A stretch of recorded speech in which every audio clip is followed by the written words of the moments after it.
Bienvenue à ce nouvel épisode de Découverte pour entrepreneurs. Je m'appelle Isabelle Meilleur, je suis la DG d'Alias Entrepreneur, qui est la référence pour se dire les vraies affaires concernant le monde de l'entrepreneuriat. Alias, c'est aussi un OBNL dont la mission ne pourrait exister sans l'appui de partenaires financiers. Je tiens donc à remercier le ministère de l'Économie, de l'Innovation et de l'Énergie, le CETEC, le réseau Mentorat, Mon commerce en ligne, le programme Persévérance ainsi qu'InfoBref. D'ailleurs, si vous avez vous aussi envie de vous impliquer avec nous pour inspirer et éduquer les entrepreneurs, n'hésitez pas à nous contacter à info@aliasentrepreneur.com.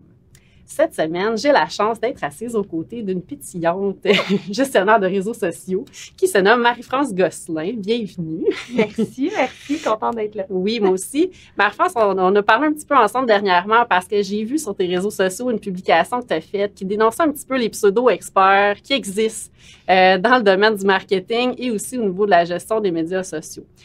Ça m'a interpellée parce que moi aussi, ça m'est arrivé dernièrement de me questionner. Je trouve qu'il y a beaucoup de spécialistes. Je me questionnais, est-ce qu'on doit faire affaire avec une firme externe? Est-ce qu'on fait affaire avec une pigiste? Est-ce que c'est mieux de recruter à l'interne? C'est dur, je trouve, de s'y retrouver. C'est surtout dur de ne pas se faire avoir ou de ne pas payer trop cher pour nos besoins. Fait qu'aujourd'hui, on va regarder ça un petit peu ensemble. Tu vas nous guider dans cet univers. Un dossier très excitant, oui. Très palpitant, que j'ai rarement la chance de discuter. Fait que... Avant de commencer, j'aimerais ça que tu nous parles un petit peu de ton parcours personnel, professionnel. Donc, t'es qui, puis comment l'entrepreneuriat est arrivé dans ta vie? Oui, bien, Marie-France Gosselin, comme tu m'as si bien nommée, gestionnaire de réseaux sociaux. J'ai toujours gravité dans l'univers des réseaux sociaux, fait que depuis que j'ai étudié en communication, comme le 3/4 des gens dans ce domaine-là. Puis, j'ai eu la chance de travailler vraiment rapidement en entreprise. Fait que, à 21 ans, j'étais déjà en entreprise. J'étais à l'université en même temps. J'avais une job dans le domaine déjà. Puis, on s'entend, mine de rien, il y a à peu près 10 ans, les réseaux sociaux n'étaient pas aussi présents que maintenant, mais ils étaient comme omniprésents. On en parlait, on ne savait pas trop à quoi ça nous servait, mais il commençait à avoir des postes là-dedans.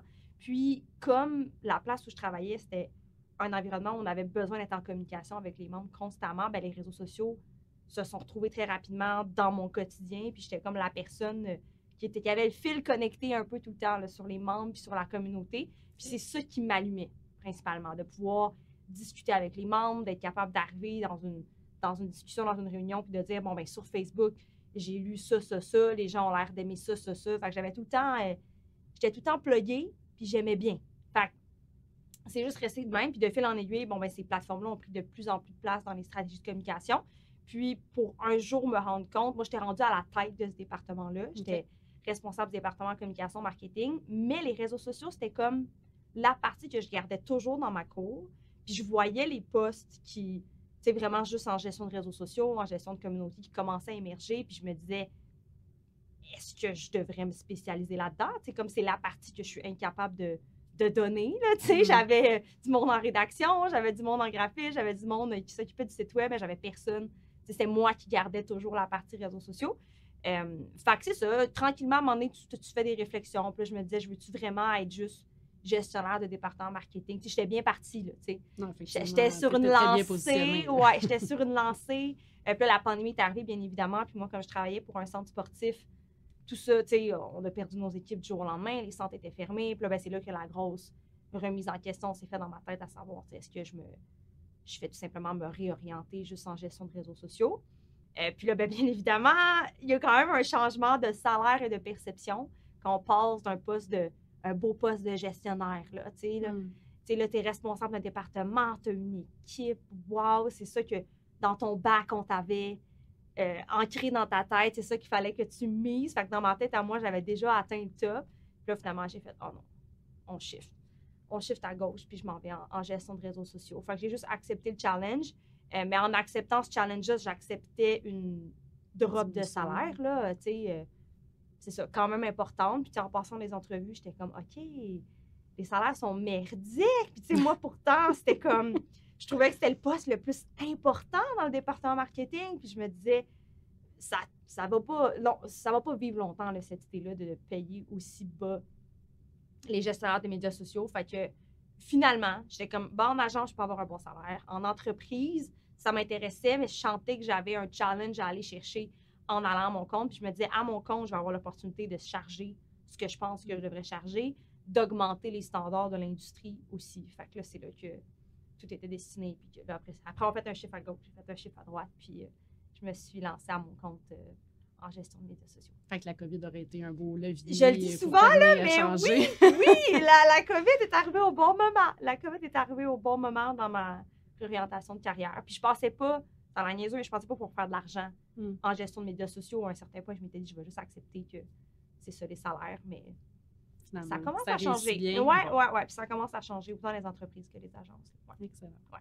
Mais merci, c'est inspirant comme parcours. Comme quoi, des fois, il faut oser. C'est ça, quand on a un appel, pas avoir peur de prendre un risque. C'était fort, là, j'étais gossante avec ça. Je me souviens, j'étais en agence là, avant que je me lance à mon compte, puis j'en parlais à tout le monde. Là, quand je me suis lancée, tout le monde était comme bon, avant de me lâcher, c'est ça. Avant de me lâcher avec ça. Ouais. Puis, ma première question pour toi en lien avec le sujet, ce serait un peu de savoir comment on fait pour savoir, comme entrepreneur, si on a vraiment besoin de quelqu'un pour faire la gestion de nos réseaux sociaux. C'est une grosse question. Oui, effectivement. Ou comment tu fais avec tes clients pour définir leurs besoins? Ou est-ce qu'on est mieux de le faire soi-même? Est-ce qu'on est mieux de l'impartir? Comment on peut nourrir cette réflexion-là? Oui. Ce qui est intéressant dans la gestion de médias sociaux, c'est qu'il y a plein de volets à la gestion de médias sociaux. Fait que, on parle autant de faire de la rédaction, de faire de l'analyse, de faire de la création visuelle, de faire de la création vidéo, de faire de la gestion de communauté, de comprendre les plateformes. Il y a plein de volets. Fait que moi, souvent, comment j'aime le découper, c'est de dire, où vous avez de la difficulté en ce moment? Quelle partie est comme le point faible? Est-ce que il y en a des fois des entrepreneurs que je rencontre qui sont capables de faire du graphisme parce qu'ils ont appris sur le tas. Puis je suis comme, waouh, il y en a qui sont super forts en rédaction, mais qui ont de la difficulté avec le visuel. Fait que, tu sais, j'y vais vraiment avec où est la difficulté dans la gestion de réseaux sociaux puis de médias sociaux. Puis après ça, on comble les besoins en fonction de ça. Parce qu'il y a beaucoup d'entrepreneurs qui ont développé eux-mêmes beaucoup de compétences entourant les réseaux sociaux. Fait que moi, souvent, ce que je dis, c'est où ton point faible?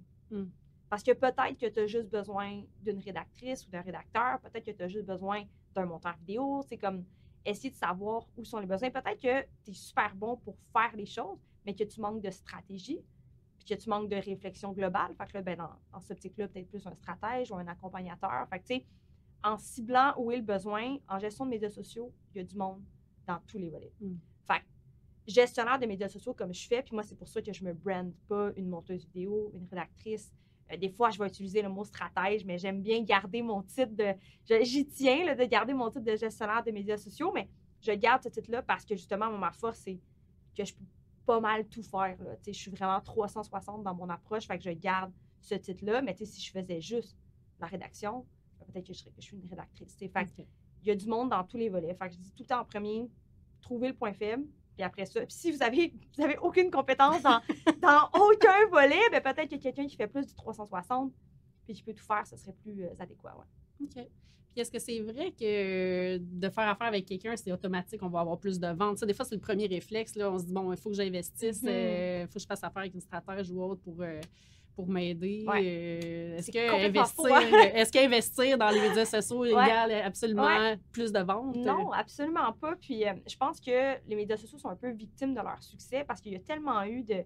Puis tu sais, il y a beaucoup de gourous qui ont partagé cette image-là que quand on est sur les réseaux sociaux, automatiquement, ça nous drive des ventes, ça fait en sorte que notre business atteint un autre sommet. Là. Combien de fois je rencontre des entrepreneurs et ils me disent « Je sais qu'il faut que j'aille sur les réseaux sociaux. » Puis je suis comme « Pourquoi tu dis ça? » Je trouve que c'est le plus gros mensonge. Là. Il y a plein de façons de faire du marketing. Puis les réseaux sociaux, c'est peut-être une option. Puis tu es peut-être rendu là dans ta business d'investir dans les médias sociaux. Il y en a pour qui, comme c'est naturel faire des médias sociaux, ils se sont dirigés vers ça puis sont capables. Tu sais, il y en a qui ne vont jamais engager de gestionnaire de médias sociaux. Ils vont juste rouler ça eux-mêmes jusqu'à temps qu'ils scalent à un tel point que là, ils ont vraiment besoin d'aide externe puis ils ont l'argent pour payer quelqu'un puis pour investir. Mais c'est pas tout le monde qui peut investir dans les réseaux puis qui doit le faire. T'sais. Fait que moi, souvent, je défais ce mythe-là. Puis ma première question, c'est souvent où l'argent rentre en ce moment? Comment tu fais pour rouler ta business? Parce que c'est rare que quelqu'un me contacte quand il commence. T'sais. Si quelqu'un commence puis qu'il lance sa business, c'est sûr que moi, je suis pas la personne qu'il faut. À moins que la personne paye pour de l'accompagnement de base, mais je me sentirais trop mal d'offrir mes services qui sont quand même élevés pour quelqu'un qui commence. T'sais, moi, je me dis, apprends, va lire sur le sujet, trouve ta méthode marketing qui est plus naturelle pour toi. Dans 1 an ou 2, recontacte-moi si là, tu es rendu à scale tes médias sociaux. T'sais. Fait que ma première question, c'est toujours comment l'argent rentre en ce moment. Fait qu'il y en a des fois qui vont me dire, ah, ben je fais du porte-à-porte. Tu sais, c'est le même que ça rentre. Good! Il y en a qui vont me dire, j'ai une infolette, j'ai 1000 abonnés à mon infolette, puis c'est vraiment là que ça rentre. Il y en a pour qui c'est juste la notoriété. Il y en a pour qui ils ont tellement un bon produit que peu importe où ils le mettent, puis de quelle façon ils le mettent, ils en vendent. Fait que j'essaie de temps de comprendre où ça rentre, puis souvent, moi, le client que j'aime, c'est le client qui a tellement un bon produit que ça se vend. Qu'il y a du bon monde en arrière, que, tu sais, il y a des entrepreneurs qui sont motivés, qui ont un bon service, un bon produit. Ça, pour moi, ça vaut de l'or parce que quand tu mets ça de l'avant sur les réseaux sociaux, il suffit que tu le mettes de l'avant de la bonne façon, puis c'est sûr que ça se vend. Fait que, c'est important ce que tu dis aussi, parce qu'on passe médias sociaux, on va mettre quelque chose là, tu sais. Automatiquement, on va vendre quelque chose, ouais. puis en même temps, c'est important d'avoir le service, de ne pas oublier l'importance du service, l'importance du produit, notre notoriété, notre image de marque comme entrepreneur, comme entreprise aussi. Il y a quelque chose en amont qu'on peut travailler 100%. Avant même d'arriver à investir pour essayer de vendre via les médias sociaux. Il faut livrer une promesse, effectivement. Tu as tout compris. C'est vraiment ça. Puis moi, souvent, je regarde les reviews de l'entreprise, je regarde la présence de l'entrepreneur sur ses plateformes, la présence de l'entreprise overall. Si c'est un emplacement dans lequel je peux aller, ben je vais aller visiter l'emplacement, voir comment ça se passe. Fait que, tu sais, avant même de m'embarquer avec un client, je prends le temps d'évaluer tout ce qui se passe autour de la business parce que ça peut arriver que tu t'embarques avec un client qui a vraiment un produit puis un service merdique. Puis là, ben après, il cherche à vendre à mettre de l'avant quelque chose. Mais même si tu réussis à le mettre de l'avant de la bonne façon, le produit est mauvais, le service est mauvais. Fait que tu te retrouves avec les problèmes au final. Moi, c'est comme ça que je me protège puis que je sélectionne. Ouais, c'est plus le fun. C'est un peu ma question. Quel genre de clientèle tu refuses ou ça doit t'arriver effectivement de dire non des fois? Ouais. Ben, en ce moment, c'est le temps qui fait en sorte que je dis non à des mandats. Là. Ça m'énerve bien gros, mais bon, c'est comme ça, on n'a pas le choix. Je dirais que moi, je suis quelqu'un qui fait beaucoup de services. Fait qu'il y a beaucoup de mes clients qui offrent des services. Le produit, c'est moins mon expertise. J'ai un seul client qui vend un produit, mais qui vend une expérience qui pourrait s'apparenter à un service parce qu'ils vendent, c'est un produit dans l'univers culinaire. Puis ils vendent beaucoup l'expérience autour du produit, ils font beaucoup de recettes. Fait que, ça se market différemment. C'est pas juste comme du e-commerce où tu fais juste vendre un item. Là, fait que, je dirais que je suis plus dans le service que dans le produit. Mais sinon, c'est vraiment une affaire d'énergie quand je rencontre les gens en appel découverte, quand je prends le temps d'évaluer leur présence actuelle sur les plateformes, ben, comment la communauté leur parle, comment ils répondent à leur monde. Si on a déjà commencé à essayer de faire du contenu, ça ressemblait à quoi, puis ça a l'air niaiseux, mais on peut quand même voir la personnalité des entrepreneurs dans ce qu'ils font, fait que j'y vais vraiment au feeling. Là. Ça doit être comme ça pour l'entrepreneur aussi. Je pense qu'il faut être à l'écoute de la relation qu'on va développer aussi avec la personne qui nous aide au niveau de la gestion de nos réseaux sociaux. Oui, tellement important. Puis, moi, souvent, quand je travaille avec des entreprises, ils ont souvent essayé d'autres choses avant d'arriver à moi. Fait que souvent, ils ont travaillé avec une agence, ça coûtait trop cher, puis il n'y avait vraiment pas un bon service, puis vraiment pas de résultats. Quand on parle de résultats, quand je dis vraiment pas, il n'y en avait vraiment pas. Des affaires comme ils pouvaient rouler 2 mois de publication sans jamais avoir aucun like sur leur publicité. C'est triste, là, fait que quand je dis aucun résultat, des fois, les gens m'estinent et me disent « Ouais, mais ça dépend de la stratégie! » Je suis comme « Non, quand je dis aucun, c'est vraiment aucun. » Fait que souvent, ils ont essayé autre chose. Fait que soit ils ont travaillé avec une agence, il y en a des fois qui ont même essayé d'engager quelqu'un à l'interne. Il y en a qui ont travaillé avec d'autres pigistes, puis là, ben, ils ont mal choisi leur pigiste ou le travailleur autonome. Fait qu'ils se sont retrouvés avec une expérience vraiment médiocre. Fait que souvent, moi, je suis comme le point culminant, là, ils se disent, regarde, j'ai vraiment tout essayé, là, je t'ai vu, toi, tu me sembles vraiment logique, puis ça semble faire bien du bon sens, fait que c'est souvent comme ça que j'embarque, mais c'est rare que je suis la première expérience, mettons, dans ce service-là. Tu nommes quelque chose, en fait, bon, en agence, ça a coûté super cher, pas de résultats. Comment on fait pour définir un budget puis pas se faire avoir? Parce que pour avoir magasiné, moi aussi, ça m'est arrivé d'être surprise, les différences de prix vraiment incroyables versus un service qui nous semble similaire. Comment on fait pour c'est la jungle. Définir comment on fait pour se retrouver dans cette jungle-là? Est-ce que tu as des conseils à nous donner pour ne pas se faire avoir ou en tout cas avoir une réflexion plus éclairée versus le budget qui nous est demandé? En réseaux sociaux, le problème, mais c'est un beau problème, c'est que plus ça fonctionne, on en met toujours plus sur les réseaux sociaux. On n'en met jamais moins. Il n'y a jamais un moment où on peut rétracter puis mettre moins de budget. Quand on commence à faire des réseaux sociaux, on veut toujours en mettre plus éventuellement parce qu'on veut soit augmenter la qualité publier plus, injecter plus d'argent dans nos publicités payantes. Fait que, tu sais, on en met toujours plus au final. Fait que quand on commence avec un budget, il faut toujours se dire que ça va jamais être moins. Ça va toujours être plus, tu sais. Puis quand on fait affaire avec un service aussi qui est plus élevé, même les agences, il y en a qui font un excellent travail, là, tu sais. Puis quand on a cette qualité-là, c'est rare que si à un moment donné, on ne fait plus affaire avec cette agence-là, on veut descendre de qualité, on veut rester là, tu sais. Fait que ça, c'est la première chose. Fait que quand on définit un budget, il faut savoir que ça va toujours augmenter. C'est très rare qu'on diminue, mettons. Puis, dans un deuxième temps, quand on choisit une personne, je considère que les agences, de base, coûtent cher. Ça, c'est un fait, là. À moins que ce soit une agence toute seule. Comme moi, je suis une agence, techniquement, mais je suis seule, Fait que, mais si on fonctionne avec un système d'agence, c'est sûr que ça coûte plus cher parce qu'il y a plus de personnes dans le pipeline. Mais plus de personnes dans le pipeline, ça peut aider aussi quand on veut brainstormer, avoir plus d'idées, à sentir qu'on a une équipe derrière nous qui nous aide. Mais je considère que quand on va faire avec une agence, il faut quand même avoir une entreprise qui est à un autre niveau. C'est comme un stade de croissance un peu plus avancé, peut-être, avant de réfléchir à aller vers une agence. Exact. Je trouve que le bon juste milieu, puis même chose aussi si on va engager quelqu'un temps plein. C'est le même principe. Ça va coûter quand même ce que ça coûte d'avoir quelqu'un temps plein. Il y en a qui croient beaucoup aux réseaux sociaux, surtout les jeunes entrepreneurs, puis ils vont investir à fond. Souvent, ils vont complètement délaisser tout le marketing haute, puis ils vont se dire, moi, j'investis juste en réseaux sociaux, puis là, ils s'engagent quelqu'un temps plein. Ils vont vraiment mettre tous les moyens là-dedans. Fait que, c'est deux écoles de pensée différentes. Je pense pas qu'il y en a une qui est meilleure que l'autre. Je pense juste que l'entrepreneur doit être aligné avec ce qu'il pense, pour sa business à lui. Fait que, c'est ça. Fait que, engager une agence, engager quelqu'un à l'interne, c'est quand même chérant. Après ça, un pigiste, moi, je trouve que c'est un bon juste milieu, mais il y a des pigistes qui coûtent cher, puis il y a des pigistes qui coûtent moins cher.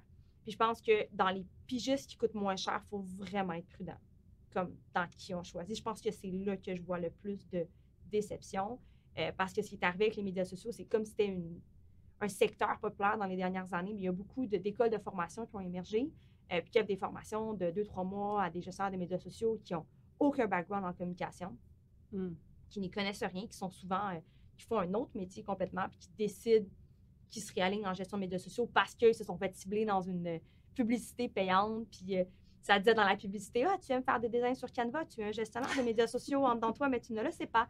Fait que, il y a beaucoup de jeunes gestionnaires de réseaux sociaux, de jeunes, je ne parle pas en termes d'âge, mais je parle en termes de maturité. D'expérience, qui se sont fait embarquer dans ces formations-là. Puis le problème avec ces formations-là, c'est qu'on n'a pas de background en communication, qu'on n'a pas déjà travaillé là-dedans. Puis souvent, ces formations-là vont vendre de vivre à la pige. Ils ne vont pas te dire, avec cette formation-là, tu ne vas pas engager en entreprise ou en agence. Parce qu'en entreprise ou en agence, on n'engage pas des gens avec des formations. Ils vont engager des gens avec des bacs, des gens avec... Fait que, tu sais, fait que ces formations-là te permettent juste de te lancer à ton compte. Puis ça, c'est aussi avec le mouvement de toutes les assistantes virtuelles. Là. On est tous dans la même dynamique. Souvent, ils font les deux on the side. Fait que le problème avec ces formations-là, c'est qu'on n'a pas de background en communication. Fait que nos compétences sont limitées, nos réflexions sont limitées aussi. On est plus des opérateurs que des gens qui réfléchissent. Puis avec le temps, tout le monde me dit « Oui, mais on commence tout à quelque part, on finit par avoir de l'expérience. » Je suis 100% d'accord. Mais un entrepreneur met de l'argent quand même là-dedans, derrière ça. Fait que, tu sais, de gagner de l'expérience sur le dos des entrepreneurs, je ne sais pas à quel point c'est une méthode gagnante pour évoluer les standards de notre industrie et les améliorer. Fait que, tu sais, c'est ça, c'est un gros statement, je vais pas ramasser, mais ce que j'entends, en fait, c'est qu'en fait, il y a un marché puis il y a une place pour ces personnes-là aussi dans l'opérationnel. Si notre stratégie est faite, si on a un entrepreneur qui, lui, a certaines connaissances ou une aisance, des fois, d'avoir quelqu'un pour opérer, pour réaliser, je pense que ça leur, tu sais, il y a un besoin qui peut être là, il faut le savoir. Ce que moi, j'entends, c'est qu'en fait, on devrait poser la question un peu plus sur le parcours de formation de cette personne-là, ses capacités stratégiques, de réflexion, quelles sont ses connaissances au-delà de publier, programmer des pubs ou des choses. Là. Fait qu'il faut que ça soit attaché quand même dans un esprit de communication. Il y a plusieurs volets à tenir compte. Donc, je pense que, sans dénigrer, je pense que c'est deux domaines différents, mais il faut, comme entrepreneur, être conscient de ça et savoir poser les bonnes questions. Exact. Poser les bonnes valider questions, si la personne a une formation, effectivement, autre que technique. Oui, en fait. exact. Puis, tu sais, de savoir, il y en a, par exemple, qui vont aller suivre des formations puis qui ont travaillé en agence avant. Fait que, tu sais, de savoir aussi la personne a travaillé où avant. Les meilleurs pigistes que je vois, c'est ceux qui ont souvent des bacs en communication ou en marketing, qui ont eu ça il y a quelques années, puis que là, un peu comme moi, par défaut, on s'est retrouvés en gestion de médias sociaux. On s'est pris, tu sais, moi, j'ai plein de formations dans plein de trucs différents. On s'est pris plein de formations, on a travaillé en entreprise, on a travaillé en agence. Là, on se lance à notre compte après. Fait que, moi, je trouve que ça, c'est les meilleurs pigistes, mais vous allez payer pour ces pigistes-là, ça, c'est sûr. Mais après, il y a quand même un sweet spot de bons pigistes qui ont fait des formations de même, puis qui ont gagné leur expérience à la dure, ça fait longtemps, puis que maintenant, ils sont bons, tu sais. Puis ça, je pense que ceux-là, c'est le bon juste milieu. Mais quand on ne paye pas assez cher, c'est pour moi, un service en bas de 1 000 $ par mois en gestion de médias sociaux, c'est pas beaucoup. OK. Il faut faire plus de vérification, être plus vigilant. Portfolio, expérience de travail précédente. Portfolio, là, ça, c'est le gros. Demandez à n'importe quel gestionnaire de médias sociaux son portfolio, un bon, vous n'avez pas de problème. Un qui n'a pas d'expérience va être comme... Puis il ne va pas savoir quoi vous envoyer. Fait que le portfolio, le parcours de formation, les expériences professionnelles avant, ça permet de cibler qui est déjà dans ce domaine-là. Oui, parce on avait jasé, c'est qu'on peut aller voir aussi ce que la personne fait. Là. Donc, qui sont ses clients aussi? Oui. Moi, c'est mes clients, c'est mon plus gros... c'est ma carte d'affaires. C'est comme... Tu peux aller voir mes réseaux sociaux personnels parce que ça, c'était une décision personnelle et entrepreneuriale de me mettre de l'avant sur les plateformes, mais mon plus gros moment de vente, c'est vraiment quand je suis capable de sortir ma liste de clients puis que je suis fière de dire allez voir les comptes de toutes ces personnes-là. Puis ça, c'est moi à 100% de ce que vous voyez. OK. Ça aide. Donc, si je résume, on établit notre budget, il faut être prêt à payer. Ouais. Dans le fond, c'est quand on trouve quelqu'un, c'est de faire attention un petit peu. C'est de voir aussi où on est où dans notre croissance, en fait. Donc, est-ce que je suis rendue, est-ce que j'ai besoin d'une agence plus intégrée, est-ce qu'on va travailler plus nos communications à plus grand niveau? La personne, sinon, que je vais embaucher plus individuelle, quel est son parcours de formation? Aller poser des questions, effectivement, le portfolio, aller vérifier. Cibler ses besoins aussi, là, en tant qu'entrepreneur. Effectivement. Cibler où est le... Parce qu'une autre affaire aussi que je vois beaucoup, c'est des entreprises qui engagent plein de pigistes. Ça, je le vois beaucoup, puis je trouve ça vraiment intéressant comme approche parce que tu peux choisir la personne que tu aimes dans chacun des volets. Fait que je pense à un regroupement de vétérinaires, de centres vétérinaires. La fille, c'est comme ça qu'elle fonctionne. Fait à l'interne, sont 2, 3, puis elle engage juste des pigistes. Fait qu'elle a une pigiste à la rédaction, elle a une pigiste qui fait juste son site web puis toute la programmation, elle a quelqu'un comme moi qui fait de la gestion de médias sociaux. Fait qu'elle va s'engager ses pigistes, puis elle les choisit. Puis ça, parce qu'elle est habituée de gérer des départements marketing, puis elle sait comment ça fonctionne. Fait que, tu sais, elle s'est dotée de, mettons, 4 pigistes au lieu d'une agence. Fait que, tu sais. Effectivement, c'est un beau modèle. C'est ça, je pense qu'il y a plus. Il y en a beaucoup qui font ça maintenant. Ça. Fait que connaître ses besoins, effectivement, tu as raison. Là, je pense que c'est ça. Tout part de forces. Puis elle a décidé qu'elle était capable de gérer 4 pigistes. Fait elle le fait, puis elle trouve ça plus efficace comme ça. Mais il y en a qui vont être comme moi. C'est une agence, puis comme je veux tout qui s'occupe, puis je veux juste qu'il m'arrive avec le produit final, je ne veux pas trop être impliquée. Fait que, tu sais. C'est ça, cibler ses besoins. Ouais.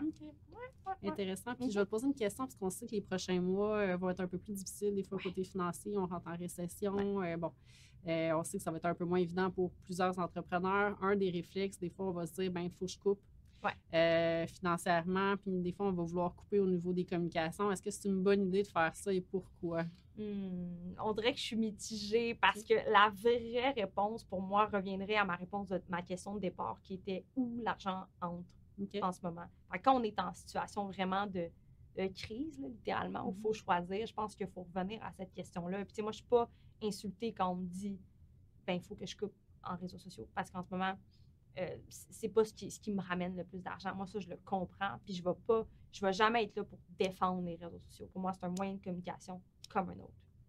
Fait que, tu sais, après, je pense que de couper dans toutes ces coms, c'est une erreur. Là. Je pense juste qu'il faut essayer de cibler où l'argent rentre principalement. Puis, tu sais, ça dépend encore d'entrepreneurs. Il y en a qui y croient aux réseaux sociaux, puis que s'ils ont commencé à investir là-dedans, ils veulent pas le lâcher parce qu'ils se disent je bâtis ma notoriété, je bâtis ma communauté, c'est trop important, il ne faut pas qu'on lâche ça. Je sais que dans 2 ans, ça va me rapporter, puis j'ai les reins solides pour encaisser cet investissement-là. Fait que, tu sais, ça dépend de l'entrepreneur, ça dépend d'où l'argent rentre, puis des objectifs, mais moi, j'ai jamais été insultée. Là, ça m'est arrivé dans le domaine immobilier beaucoup là, dernièrement. Là, ça a été là que ça a coupé le plus drastiquement, mais tu sais, je peux pas être insultée, je comprends.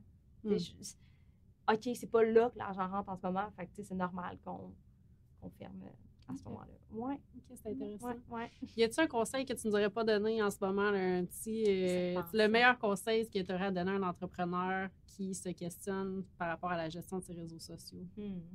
Moi, j'adore observer. Je pense que ma partie préférée, c'est quand je rencontre des entrepreneurs pour la première fois. Puis que là, je regarde leur présence. Puis que là, je leur parle, puis là, je comprends où est le problème, où est le pain point quand on discute. Puis là, je fais comme, OK, je sais ce que tu as besoin. Puis que je suis capable d'établir un plan de match en fonction des besoins. Fait que, je pense que ça revient. Le conseil ultime, c'est vraiment d'être capable d'évaluer ses besoins, de ne pas hésiter à challenger le pigiste qu'on engage. Comme, il faut le challenger, il faut poser des questions. Il y en a qui sont gênés parce qu'ils ont peur d'avoir l'air niaiseux. C'est ça, je l'entends souvent. Là, c'est niaiseux, là, mais qu'est-ce que ça veut dire, mettons, quand tu me dis tel chiffre dans mon rapport de performance? C'est pas niaiseux. Tu as tellement raison. C'est vrai qu'on est mal à l'aise parce qu'on ne connaît pas ça. Puis des fois, les gens nous parlent et on ne sait pas de quoi qu'on parle. Donc, pas hésiter pour comprendre puis que les gens nous expliquent puis de pouvoir maîtriser et avoir les mains aussi sur le volant. Donc, bien qu'on a quelqu'un pour nous accompagner. Ouais. Moi, je veux que mes clients, tu l'as bien dit, moi, je veux que mes clients soient les personnes qui ont les mains sur le volant. Ils sont propriétaires de tout ce que je crée. Ils comprennent tout ce que je crée. Les rapports de performance, ils sont vulgariser au maximum pour qu'ils comprennent exactement. Je suis très honnête aussi dans la façon dont je parle. Je dis toujours c'est une affaire d'investissement.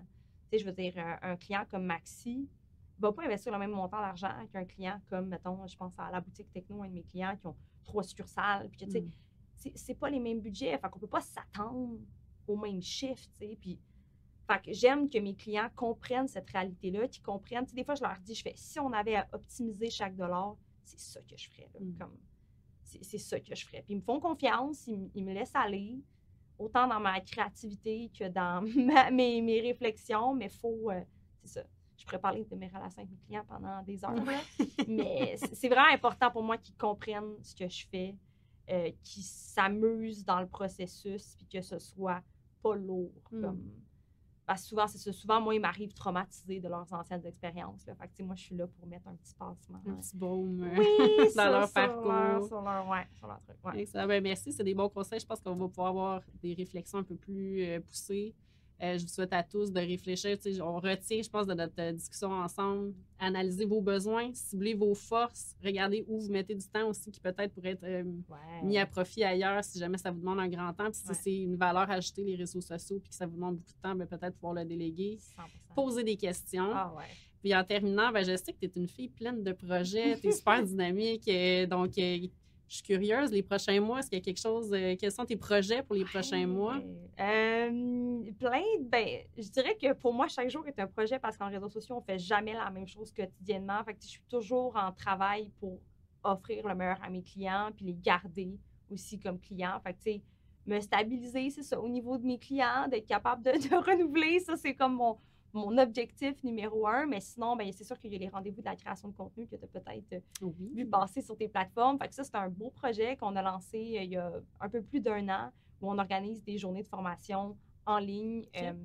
Ça se veut une approche un peu différente de ce qu'on voit actuellement sur le marché. Fait que, on fait des sommets en fonction des besoins, de ce qu'on se fait demander. Comme moi, par exemple, j'organise le prochain sommet sur la gestion de médias sociaux, qui va être le 21 février prochain. On pourrait faire un code promo pour Alliance Entrepreneur. C'est une bonne idée. On va vous mettre ça, effectivement. Mais c'est ça, tu sais, puis le 21 février, puis ce sommet-là sur la gestion de médias sociaux m'avait été massivement demandé dans la dernière année. Fait que j'étais comme, ça fait du sens d'en organiser un. Puis, tu sais, je l'ai organisé selon les commentaires que j'ai reçus de la communauté. Fait que, tu sais, je dirais que les rendez-vous de la création de contenu sont toujours basés sur la pertinence de ce qu'on dit. Fait que, tu sais, si on sent qu'il y a un besoin en création de contenu, en réseaux sociaux, on crée un sommet en conséquence. Fait que là, c'est ça. Gestion de médias sociaux en février. On va annoncer bientôt un sommet sur l'intelligence artificielle aussi en création. Fait que, bref, c'est beau. Fait que, fait qu'à suivre sur tes réseaux sociaux, à suivre Alliance, on pourrait en parler aussi. Puis effectivement, je pense que ça peut être du contenu aussi, aller chercher de la formation pour maîtriser aussi. Là, donc, ça, c'est une autre affaire qu'on n'a même pas discuté. Mais oui, de se former en tant qu'entrepreneur, c'est pas une mauvaise idée. Excellent. Ben, merci, Marie-France. On va aller nourrir ces réflexions-là. Puis je nous souhaite à tous de se trouver des alliés qui répondent. Écrivez-moi s'il y a quelque chose. Il ne faut pas hésiter à entrer dans mes DM. Moi, souvent, je suis capable de rediriger les gens. Puis des fois, je peux juste être là en accompagnement aussi. Fait que faut pas hésiter à contacter. Là, on est des gens sympathiques. C'est super généreux. Merci, Marie-France. Ça me fait plaisir. Merci à toi. Merci.